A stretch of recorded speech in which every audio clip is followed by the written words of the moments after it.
एक छोटा सा बच्चा था, मीन्स 13-14 साल का, वो टिफ़िन कैसे उठा रहा था। जैसे उठाने को हुआ तो पीछे से बाइक मेरे बगल से ऐसे गुजरी, तो बिल्कुल उसके सामने, तो फिर खड़ा हो गया। तो हमने सोचा कि दोपहर का टाइम है तो किसी खाना ना ले जा रहा होगा, दुकान वाला होगा। मैंने केयर नहीं किया। तो फिर हम 2-3 कदम जब आगे निकल के, उसके बाद मेरे मन में आया कि देख लें वो टिफ़िन उठा पाया बच्चा कि नहीं उससे। जैसे मैंने मुड़ के देखा, उसमें से स्पार्क हुआ, हल्का सा धुआं निकला टिफ़िन से। तो हमने अंसारी से कहा, अंसारी यार इसमें से धुआं निकल रहा है। तो कह रहा भाग यार। हम 2-3 कदम आगे को भागे, और अंसारी जो कि मेरे से कम 5 फीट पीछे था, वो भी मेरी ही तरफ भागा। और जब ब्लास्ट हुआ तो बिल्कुल बम के नज़दीक में आ गया वो। तो वो तो सबसे ज़्यादा इंजर्ड हुआ, और वो बच्चा तो ऑन द स्पॉट डेथ हुई उसकी।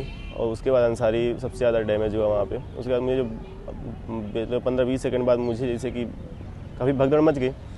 हमने कहा कि देखें अंसारी कहाँ गया। पीछे मुड़ के जब देख रहे हैं तो अंसारी पूरा ऊपर से नीचे तक लाल एकदम पूरा पड़ा था। उसके बाद मुझे हल्का हल्का मतलब बेहोशी आने लगी मुझे, और यहाँ पे मेरी बोन पूरी टूट गई थी। तो मुझे तुरंत बेहोशी आ गई। तो फिर मुझको ऑटो में बैठाए, ऑटो में बैठा के फिर ट्रामा सेंटर आए। उसके बाद लगभग 11:30-12 बजे तक हम कंफर्म करते रहे, फ़ोन कर करके कि मतलब अंसारी कहाँ से था, जीतना, लेकिन कुछ पता नहीं चला। तो बाद में पता चला कि अंसारी लास्ट मतलब 11:30 बजे तक आया, अभी उसकी आइडेंटिफिकेशन नहीं हो पाई है। फिर 3-4 दिन ICU में रहने के बाद उसकी डेथ हुई। जिस समय मेरी चोट लगी थी उसमें तो मैं यही सोचा कि मैं एक स्पोर्ट्स से था। मैं डिस्ट्रिक्ट लेवल, यूनिवर्सिटी लेवल, हर तरह के बाहर में जाके मैं क्रिकेट खेला हूँ, या हैंडबॉल भी मैं हैंडबॉल का प्लेयर रहा। तो 100-400 मीटर का मैं एथलीट था। मतलब पूरी मतलब ये था कि मैं सरकारी सर्विस कर सकता हूँ विदाउट एनी एंट्रेंस। लेकिन ये था कि मैं 2-4 हज़ार 10 हज़ार में मुझे हम सोचते थे कि सरकारी सर्विस से ज़्यादा है कि हम प्राइवेट कुछ करके हम अच्छा सा करके मतलब एक बिज़नेस अपना डालना चाहते। इस वजह से मैं MBA किया हूँ। उसके बाद चोट लगने के बाद मैं इंजर्ड हो गया। मैं दौड़ नहीं सकता हूँ। मेरा सब कुछ जैसे लगता था कि मतलब स्पोर्ट्स मेरी जान थी बस। इससे लगता था मतलब कि लाइफ में कुछ अब बचा नहीं है। योजनाएं ये रहती थी कि अभी जब MBA कंप्लीट हो जाएगा तुम्हारी, क्योंकि मैं मैथमेटिक्स बैकग्राउंड से था, मैं BSc की हूँ, मैं BSc हूँ। उसके बाद तेरी अच्छी प्लेसमेंट होगी तो हम लोग साथ में यहीं पे सबकी प्लेसमेंट हो जाएगी, हम लोग साथ में यहीं पे रूम लेंगे, और तू तेरी शादी कर लेगा। ये वो सब जितनी भी प्लानिंग्स मतलब एक अच्छी सर्विस पाने के बाद होती हैं कि हम लोग अच्छे से रहेंगे।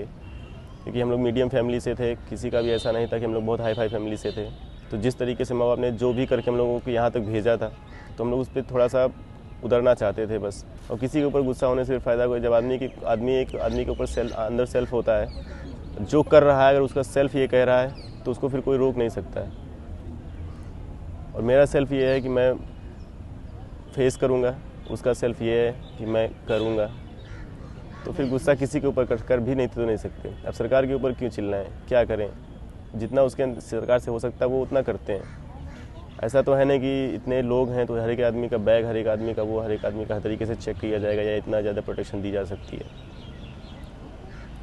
तो एक ये प्रॉब्लम है, तो प्रॉब्लम सॉल्व करने के लिए जो भी होगा कर लिया जाएगा।